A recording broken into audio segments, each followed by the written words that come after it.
Through the tunnel. The question echoing through the minds of generals yesterday was not strategy, not defense, but survival. How do I know the order to launch my missiles comes from a sane president? Big Dave here. I invite you to join the Resistance in collaboration with Charlie Angus and the launch of Mados Canada. CN to get details. I speak to the American people in first person, hoping to penetrate the new media wall to them. Because what we witnessed was not leadership. It was madness, broadcast daily from the highest office in the land. No president before has shown public flashes of instability like this. Not Lincoln. Not Roosevelt. Not Reagan.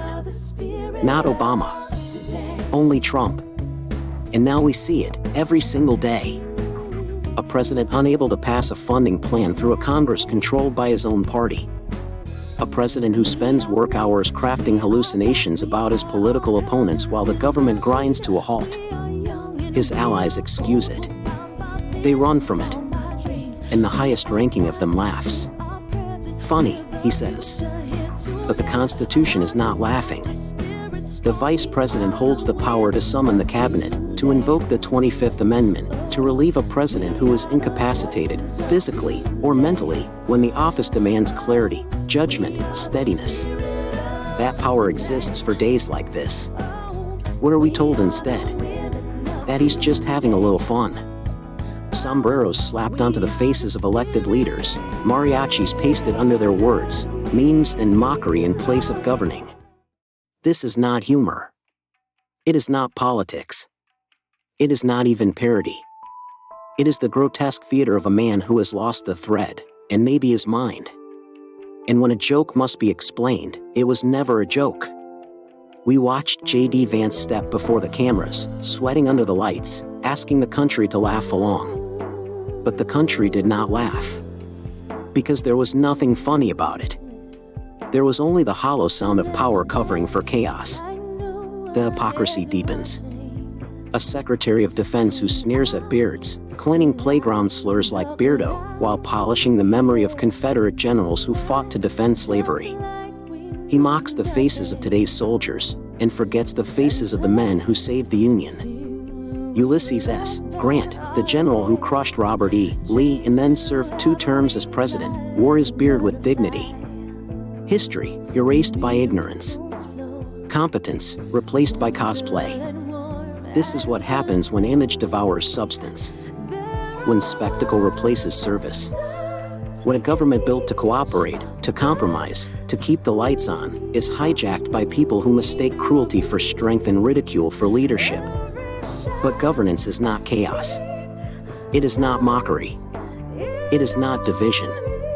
The American way, the way civilization advances, is cooperation.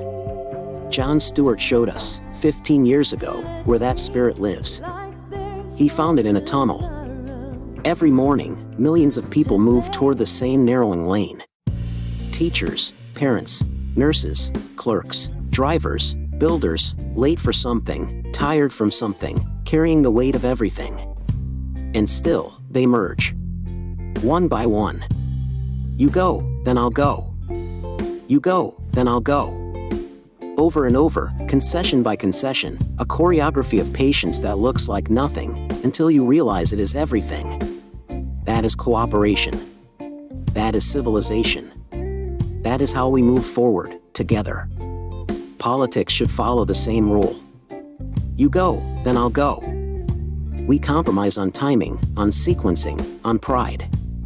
We keep the government open because families cannot pause rent, cannot pause groceries, cannot pause medicine. We argue hard, we vote harder, and then we govern together. So tonight, while a president disappears behind his own theatrics, while his allies giggle at the rubble they helped create, let's remember who we are. We are not the meme. We are not the mask. We are not the orange glow of a stage light begging us to clap. We are the hands on the wheel. We are the slow breath before the merge. We are the quiet, stubborn promise that civilization keeps making to itself. You go, then I'll go. And yes, there will always be darkness. There will always be the driver who cuts the shoulder, the grifter who jumps the line, the cynic who tells you to stop trying. They are loud. They are brazen. but they are rare. And in the end, they are not hired as analysts for the human project we are building, every hour, every day. Because we know, instinctively, how to get through the tunnel. We have done it for 100 years and more, under rivers, over bridges, across divides wider than politics. We know how to wait our turn, and how to claim it. We know how to share space with people we will never meet, and never fully understand. We do it with headlights and hand signals, with patience and courtesy, with the smallest sacrifices that add up to something enormous. That is the country we are. Not perfect. Not pure. But capable, profoundly capable, of cooperation. So here is the charge. Reject the chaos. Refuse the mockery. Do not confuse cruelty with strength, or spectacle with power. Strength is the parent who holds a second job and still shows up for homework. Power is the nurse who finishes a double shift and says, "You go, then I'll go." Leadership is the teacher who walks into a crowded hallway and makes room, again, and again, and again. We keep the lights on. We keep the government open. We keep faith with one another, even when we disagree, especially when we disagree. Because the tunnel belongs to all of us, or none of us. The clown show ends when the audience gets up and leaves. The chaos ends when cooperation begins. And the first step is always the same, simple, ordinary, quietly heroic. You go, then I'll go. We have done it before. We will do it again. Not through memes and taunts, not through rage and ridicule, but through the one force that has always outlasted the darkness. Cooperation. The light that no light can extinguish. Tonight, let that be our answer. Let that be our movement. Let that be our way through. You go, then I'll go. Together, all the way to the other side. See the description to follow the resistance, and big hugs from Big Dave and Charlie. Like, comment, and share please to help support us. More now than ever, support Ukraine. The Resistance Awakens. Big Dave's shout to Lawrence O'Donnell. With reverence and proudness. Big Dave here, sending a powerful shout out to the Walter Cronkite of our time, Lawrence O'Donnell. Brother, your voice cuts through the noise with truth, compassion, and the courage of a man who still believes in honor. From Cape Breton to the world, we stand with you in respect and gratitude. I feel the shift, fire and defiance our fight, but this fight isn't just politics, it's history in motion. So stand with us. Join the resistance. Like, comment, share, join by supporting Maidos Canada, because truth only lives when it's heard. And remember, Canada is watching net, and we see everything. No matter how white the house, it casts a shadow.